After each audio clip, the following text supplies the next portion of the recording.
2025년 5월 12일 월요일 영상 새벽 기도의 자리로 나오신 모든 분들을 주님의 이름으로 환영합니다. 이 시간 우리의 신앙 고백을 하며 예배 자리로 나아가겠습니다. 나는 전능하신 아버지 하나님 천지의 창조주를 믿습니다. 나는 그의 유일하신 아들 우리 주 예수 그리스도를 믿습니다. 그는 성령으로 잉태되어 동정녀 마리아에게서 나시고 본디오 빌라도에게 고난을 받아 십자가에 못 박혀 죽으시고 장사된 지 사흘 만에 죽은 자 가운데서 다시 살아나셨으며 하늘에 오르시어 전능하신 아버지 하나님 우편에 앉아 계시다가 거기로부터 살아있는 자와 죽은 자를 심판으로 오십니다. 나는 성령을 믿으며 거룩한 공교회와 성도의 교제와 죄를 용서받는 것과 몸의 부활과 영생을 믿습니다. 아멘. 함께 기도하시겠습니다.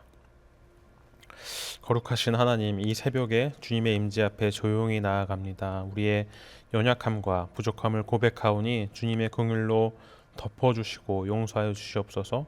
말씀 앞에서 우리의 마음을 살피게 하시고 하루를 시작하기 전에 깨끗한 심령으로 주님만을 바라보게 하여 주시옵소서. 또한 우리가 놓쳤던 감사, 무너졌던 기도, 흔들렸던 믿음을 이 새벽 기도 시간에 회복하게 하시고 다시금 성령님의 충만함으로 충전되는 은혜를 주시옵소서. 예수님의 이름으로 기도합니다. 아멘. 오늘 우리에게 주신 하나님의 말씀은 민수기 22장 1절에서 14절까지의 말씀입니다. 제가 하나님의 말씀을 봉독하겠습니다. 하나님의 말씀을 경청하시길 바랍니다.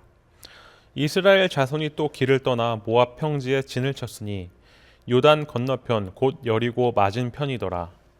십볼의 아들 발락이 이스라엘이 아모리인에게 행한 모든 일을 보았으므로 모압이 심히 두려워하였으니 이스라엘 백성이 많음으로 말미암아 모압이 이스라엘 자손 때문에 번민하더라. 미디안 장로들에게 이르되 이제 이 무리가 소가 밭의 풀을 뜯어 먹음같이 우리 사방에 있는 것을 다 뜯어 먹으리로다 하니 그때 십볼의 아들 발락이 모압 왕이었더라. 그가 사신을 보올의 아들 발람의 고향인 강가 부돌에 보내어 발람을 부르게 하여 이르되 보라 한 민족이 애굽에서 나왔는데 그들이 지면에 덮여서 우리 맞은편에 거주하였고 우리보다 강하니 청하건대 와서 나를 위하여 이 백성을 저주하라. 내가 그들을 쳐서 이겨 이 땅에서 몰아내리라. 그대가 복을 비는 자는 복을 받고 저주하는 자는 저주를 받을 줄을 내가 암이니라. 모압 장로들과 미디안 장로들이 손에 복채를 가지고 떠나 발람에게 이르러 발락의 말을 그에게 전하매 발람이 그들에게 이르되 이 밤에 여기서 유숙하라. 여호와께서 내게 이르시는 대로 너희에게 대답하리라. 모압 귀족들이 발람에게서 유숙하니라. 하나님이 발람에게 임하여 말씀하시되 너와 함께 있는 이 사람들이 누구냐? 발람이 하나님께 아뢰되 모압 왕 십볼의 아들 발락이 내게 보낸 자들이니이다. 이르기를 보라 애굽에서 나온 민족이 지면에 덮었으니 이제 와서 나를 위하여 그들을 저주하라. 내가 혹 그들을 쳐서 몰아낼 수 있으리라 하나이다. 하나님이 발람에게 이르시되 너는 그들과 함께 가지도 말고 그 백성을 저주하지도 말라. 그들이 복을 받은 자들이니라. 발람이 아침에 일어나서 발락의 귀족들에게 이르되 너희는 너희의 땅으로 돌아가라. 여호와께서 내가 너희와 함께 가기를 허락하지 아니하시느니라. 모압 귀족들이 일어나 발락에게로 가서 전하되 발람이 우리와 함께 오기를 거절하더이다. 아멘. 우리는 인생을 살아가며 중요한 결정을 내려야 할 순간들을 자주 마주합니다. 그 결정의 순간마다 하나님은 무엇을 원하실까라는 질문을 던지게 되죠. 또 하지만 때로는 내 안에 이미 원하는 길이 정해져 있어서 하나님의 뜻을 묻기보다는 내 뜻에 하나님의 도장을 찍어달라고 기도할 때가 많습니다. 오늘 본문에 나오는 이 발람이라는 사람은 선지자였습니다. 하나님의 음성을 들을 수 있는 사람이었고 하나님의 뜻을 아는 능력이 있는 사람이었습니다. 그런데 그는 하나님의 뜻을 알면서도 자기 욕심을 따라 그 뜻을 피해가려는 위험한 선택의 길을 걸으려 합니다. 이 말씀을 통해 오늘 우리도 다시금 질문해야 합니다. 나는 지금 하나님의 뜻에 순종하고 있는가? 아니면 내 뜻을 고집하며 그 위에 하나님의 이름을 억지로 덧씌우고 있는가? 오늘 본문을 통해 함께 살펴보도록 하겠습니다. 이스라엘 백성이 여리고 맞은편 요단강 동편에 진을 치자 모압 왕 발락은 크게 두려워했습니다. 이전에 아모리 족속이 이스라엘에게 철저히 무너진 것을 보았기 때문이었습니다. 그에겐 군사적 힘이나 전략보다 더 큰 두려움이 있었습니다. 눈앞의 현실보다 이스라엘이 섬기는 하나님의 힘이 더 위협적으로 느껴졌던 것이죠. 이 장면은 우리에게 중요한 사실을 알려줍니다. 세상은 하나님의 백성을 무시하는 듯 행동하지만 실제로는 두려워하는 것입니다. 왜냐하면 하나님의 백성은 단순한 사람이 아니라 하나님의 권세와 임재가 함께하는 존재이기 때문에 그렇습니다. 그래서 발락은 군사력이 아니라 영적인 방법, 즉 발람이라는 이 선지자를 통해 이스라엘을 저주하려 합니다. 이는 지금의 시대에도 동일하게 적용됩니다. 사탄은 하나님의 백성을 직접 공격하기보다 말과 영향력, 문화와 가치관으로 우리를 약하게 만들고 정체성을 흔들려 합니다. 여기서 우리가 기억해야 할 것은 이것입니다. 세상은 두렵기 때문에 교회를 공격합니다. 세상은 하나님의 백성이 가지고 있는 거룩한 영향력과 능력을 인정하기 때문에 그 영향력을 무너뜨리려 하는 것이죠. 그러므로 우리는 세상 속에서 주눅들지 말고 하나님의 백성으로서 정체성과 사명을 잊지 말아야 하는 것이죠. 하나님의 백성은 악한 존재가 아니라 하나님과 함께하는 가장 강한 존재임을 믿으시길 바랍니다. 우리는 세상의 눈에 보이지 않는 하나님의 군대와 함께 걷는 사람들입니다. 우리의 힘은 스펙이나 외적인 조건에 있지 않고 하나님이 나와 함께 하시고 나를 위해 싸우신다는 믿음에 있습니다. 비록 우리는 세상에서 소수처럼 보일 수 있지만 하나님의 시선에는 언제나 승리자요 영향력 있는 자들입니다. 그러니 어떤 상황에서도 내가 하나님의 사람이라는 정체성을 붙드시길 바랍니다. 그리고 그 정체성에서 나오는 담대함과 거룩한 영향력으로 세상 가운데 빛과 소금으로 살아가시기를 축복합니다. 오늘 본문으로 알 수 있는 두 번째 말씀은 하나님의 뜻을 알면서도 욕심을 버리지 못하는 인간의 마음에 대한 부분입니다. 발락은 발람에게 사람을 보내어 부탁합니다. 이 백성을 저주해달라. 내가 당신을 높여주겠다. 그 말에는 세상의 달콤한 유혹이 담겨 있습니다. 명예, 권세, 물질, 인정. 이 모든 것이 발람에게 주어질 수 있는 기회처럼 보였습니다. 발람은 하나님께 기도하며 이 요청을 가져갑니다. 언뜻 보면 신실해 보입니다. 하지만 여기에는 속마음의 갈등과 욕심이 숨어 있는 것이죠. 하나님은 단호하게 말씀하십니다. 그들과 함께 가지 말라. 그 백성을 저주하지 말라. 그들은 복을 받은 자니라. 이보다 더 명확한 하나님의 응답이 어디 있습니까? 그러나 발람은 겉으로는 순종하면서도 마음속으로는 미련을 버리지 못합니다. 마치 하나님께서 지금은 가지 말라 하셨지만 나중에는 허락하실지도 모른다는 여지를 갖고 있던 것이죠. 우리도 이럴 때가 많습니다. 하나님의 뜻을 분명히 알지만 내 안의 욕심과 기대를 놓지 못해서 계속해서 기도라는 이름으로 내 뜻을 관철하려고 합니다. 이미 하나님께서 아니다라고 하셨음에도 우리는 정말 안 되나요? 하고 다시 묻죠.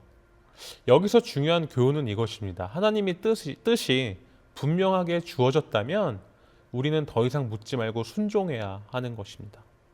질문은 필요하지만 반복되는 질문은 이 순종의 회피일 수 있습니다. 우리는 하나님의 뜻을 묻고 그 응답을 듣는 것에서 만족하고 그 뜻에 맞춰 살아가야 합니다. 하지만 반복적으로 묻는 것은 결국 내 욕심과 원하는 방향으로 하나님의 뜻을 바꾸려는 시도일 수도 있는 것이죠. 진정한 순종은 내가 원하는 것을 얻기 위한 과정이 아니라 하나님이 원하시는 대로 살아가는 것입니다. 내가 바라지 않는 길이라도 내가 원하지 않는 대답이라도 하나님의 뜻이 분명히 주어졌다면 그것을 그대로 받아들이고 따르는 것이 순종인 것이죠. 그리고 욕심을 놓아야 진짜 순종이 가능합니다. 하나님은 우리의 마음속 깊은 곳까지 보시고 우리의 진정성을 아십니다. 하나님의 뜻을 따르기 위한 순종이 욕심과 결합되면 그것은 진정한 순종이 될 수 없습니다. 우리가 욕심을 내려놓고 하나님을 신뢰할 때 비로소 하나님의 뜻을 온전히 따를 수가 있게 되는 것이죠. 이 순종은 하나님께서 우리의 삶을 위해 가장 좋은 길을 예비해 두셨다는 믿음에서 나오는 것입니다.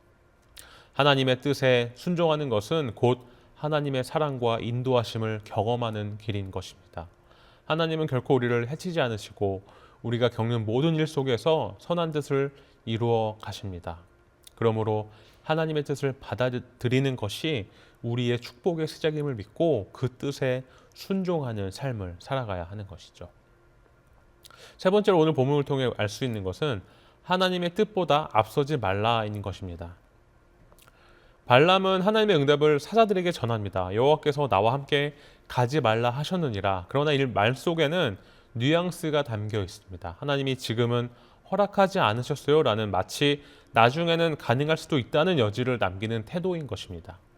발람은 하나님의 뜻에 순종했지만 기꺼이 순종하는 것이 아니라 억지로 마지못해 물러난 것처럼 보입니다. 그의 진짜 의도는 나중에 다시 드러납니다. 발락이 더 높은 귀족들을 보내자 그는 또다시 하나님께 묻습니다. 하나님께서 이미 가지 말라 하셨는데 왜 다시 묻습니까? 이것은 단순한 질문이 아니라 하나님의 뜻보다 앞서고자 하는 인간의 욕심과 조급함을 보여주는 것이죠. 하나님의 뜻을 앞서려는 자는 늘 혼란에 빠집니다. 하나님의 인도하심을 기다리지 못하고 내 뜻대로 움직이려 할 때 우리는 결국 실패와 후회를 경험하게 되는 것이죠. 진짜 믿음은 하나님의 뜻 앞에 멈춰 설 줄 아는 믿음입니다. 주님이 아니라고 하시면 나는 안 갑니다. 주님이 허락하실 때까지 나는 기다리겠습니다. 이런 믿음이 하나님을 기쁘시게 하는 것이죠. 신앙의 본질은 나를 내려놓고 하나님을 높이는 것입니다. 발람처럼 하나님의 뜻을 들었음에도 불구하고 끝까지 미련을 두며 다른 길을 찾으려는 모습이 아니라 주님 말씀하셨으니 나는 순종합니다 라는 믿음의 태도로 살아가야 한다는 것이죠. 우리가 신앙생활에서 마주치는 가장 큰 도전은 바로 내가 원하는 길과 하나님의 뜻이 다를 때입니다. 이때 우리는 자신을 내려놓고 하나님의 뜻에 따르는 것이 진정한 신앙의 승리임을 깨달아야 하는 것이죠. 세상에서는 나의 욕망과 계획이 중요하게 여겨지지만 하나님 나라에서는 하나님의 뜻이 나의 삶의 중심이 되어야 합니다. 하나님께서 원하시는 길을 따라가면 때로는 쉽지 않거나 내 예상과 다른 길일 수 있습니다. 그럼에도 불구하고 하나님을 신뢰하고 순종하는 믿음이 우리의 삶을 온전하게 만드는 것입니다. 하나님의 길이 때로는 좁고 고난의 길일지라도 그것이야말로 우리가 하나님과 동행하며 성장하는 길인 것입니다.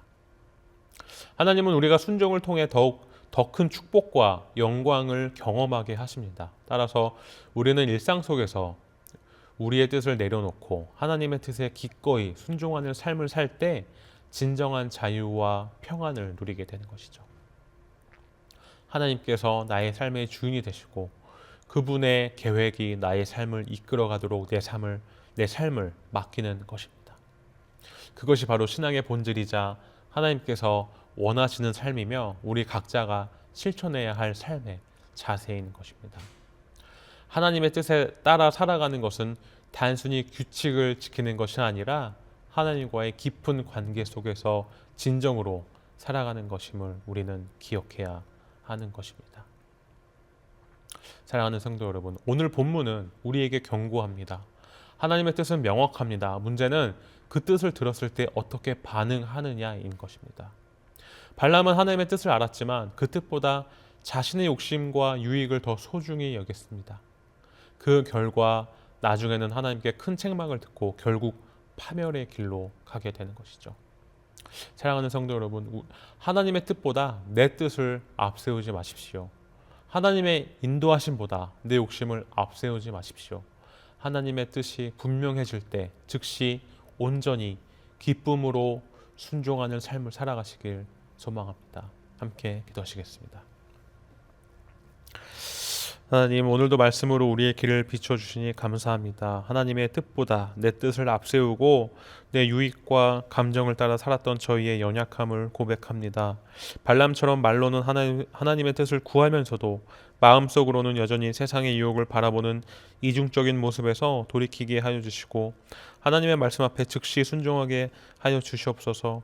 내 뜻이 아니라 주님의 뜻을 따르는 참된 믿음의 사람이 되게 하여 주시옵소서. 예수님의 이름으로 기도합니다. 아멘. 이제 개인 기도의 시간입니다. 계속해서 기도의 자리로 나아가시길 바랍니다.